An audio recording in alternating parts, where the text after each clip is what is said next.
All right, hello wine drinking people. Time for more of what I've had to drink yesterday. This is our first tasting of the year. We like to start things off with a bang here. And hey, you know when I get a great old bottle, I put a tasting on the schedule immediately. My good friend Bob Malner told me he had an 1893 Lafite that he wanted to drink.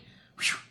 Man, 120 years almost. I never had a red wine that old. I've had some fortified wines, but never a claret. We went back to 1928 several times at our tastings, and the wines were always showed very well. I always tell Bobby he's the luckiest collector on earth. Again, every single bottle of wine was outstanding. That we opened 12 different wines from Lafite, actually 13 bottles, because the 82 was out of half bottles. Chateau Lafite Rothschild, the most famous property in Bordeaux. The Chinese have been going nuts for this, but this is a property with the name Lafite goes back to the 13th century. All right, they've been growing grapes here on this plot of land since the 15th century at least. And, well, the Baron de Philippe de Rothschild family, or the Baron the Rothschild family bought the property in 1868, and that vintage held a record for a long time for being the most expensive bottle of claret released. And this is Eric de Rothschild branch of the family owns it today. These guys really have, you know, brought this estate to another level. It's always interesting to taste the old wines, and it's fun to see a wine like 1893 that it's still alive and still drinkable. But I mean, this is, you know, a really old bottle of wine. And even though it got second place on this evening in terms of the amount of votes for first and second place, I think a lot of people were just enamored with the fact that you could drink such an old wine. All right, well, this wine came from an Irish castle, and all the wines in the cellar were first gross, which is the story when it was auctioned off in the 80s. And these are all pre-phylloxera wines, and they had a little card on each of the bins saying what they were, and to the best that they could make it out, this was the 1893 Lafite.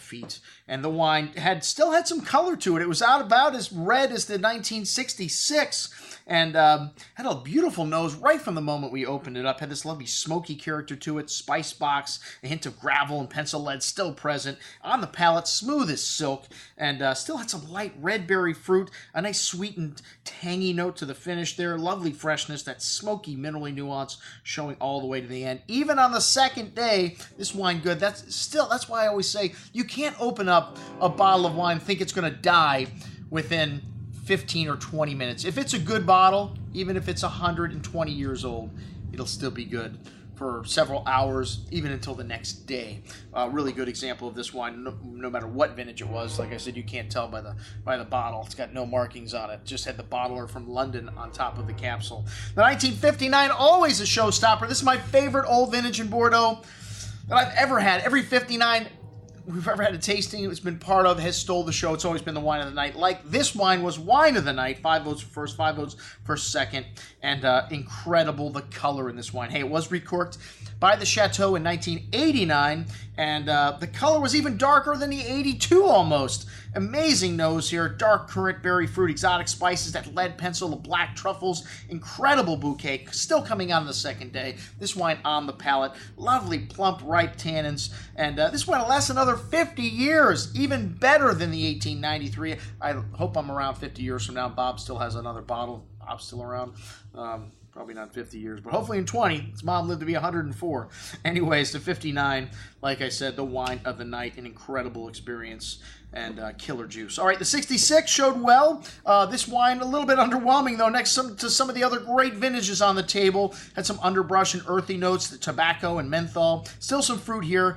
The color about as light as the 1893. Smooth and silky on the tongue. This wine, some of that eucalyptus and earth at the end, dried tobacco. Really nice balance here. Got a vote for first place and a vote for second. The 75, not my favorite wine of the night. That was probably my least favorite wine. Still had some nice dry tobacco and earth, and a little bit of red berry, currant berry fruit, and a little bit of Brett in this wine. That Band-Aid kind of medicinal note you get from that yeast that, you know, plagues so many of the old Bordeaux's. And back then, they didn't have the ability to detect things like that, and it was just considered part of the wine. The 75, though, still pleasant, although it got no votes for first or second place.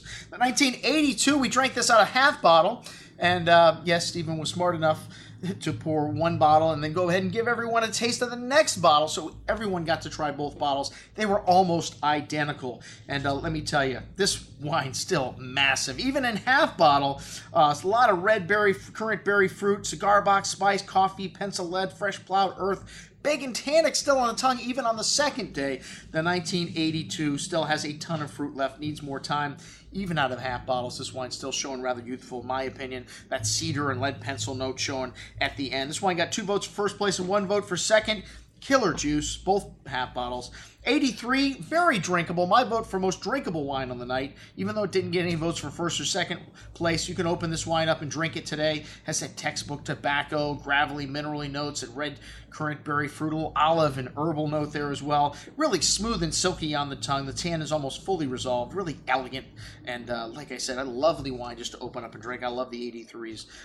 Definitely one of the lighter wines on the table, but still excellent. 86, still a little monster. This wine's still massive, has loads of cedar, tobacco, spice, cigar box, mocha, currant, plum. Really well-endowed bouquet here, and rich and dense texture on the tongue. This wine's got lots of tannins here, and lots of fruit, though. Still a baby. You want to keep this wine for another couple of decades, or open it 2 days before you drink it.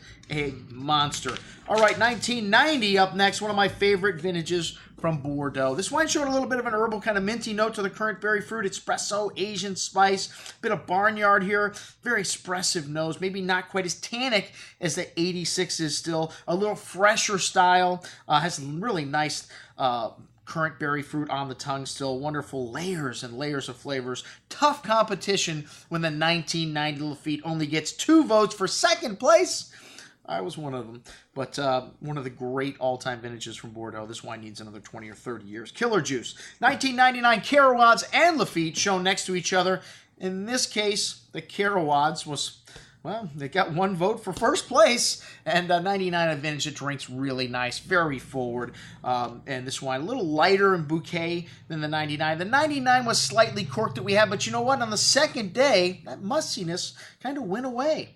And had some nice coffee, tobacco, some dark currant berry fruit, and really nice structure in this 99 on the second day. So I liked it better than the Carroids the second day. I kind of flip-flopped. That's why I always keep these wines on the second day to taste, because a lot of these Bordeaux, even 82s, the 59, even fabulous on the second day. So, I mean, a great experiment. The 2000 Carroids and Lafite, a great vintage. The Carroids outstanding, as good as the 99 Lafite or several other vintages of Lafite. The second wines of these great properties in a great vintage, one of the greatest buys in all of Bordeaux. And this wine had a lovely nose, cigar box spice, espresso, graphite, mineral notes. Really smooth and drinkable compared to the first wine, but I'll bet the 2000 Carroids will last another 2 decades in your cellar. Wonderful balance and wonderful structure here. The 2000 Lafite, what can I say? A great vintage for Bordeaux. This, if I rated wines with points, we'd get 100 points, as would the 82, the 86, the 1990, the 1959. We had at least 5 killer wines on the table here this evening. One of the greatest tastings we have ever done, and I'll tell you, the 2000, even better on the second day. You know, a lot of people thought this wine just needed time, and it did get a couple of votes for first place, and a really awesome bottle. Just needs another 30 years or more. Hey, thanks to Doug. His signature move, Chateau Lafite 2003. Bam! 2003, a warm year, one of the few vintages. Great for the red wines, also great for sweet wines. A lot of times the condition is very different. And of course, we always start out with a little bubbly, a little Ruinart Blanc de Blanc. I love Blanc de Blanc champagnes, and I like this bottle. It's funky.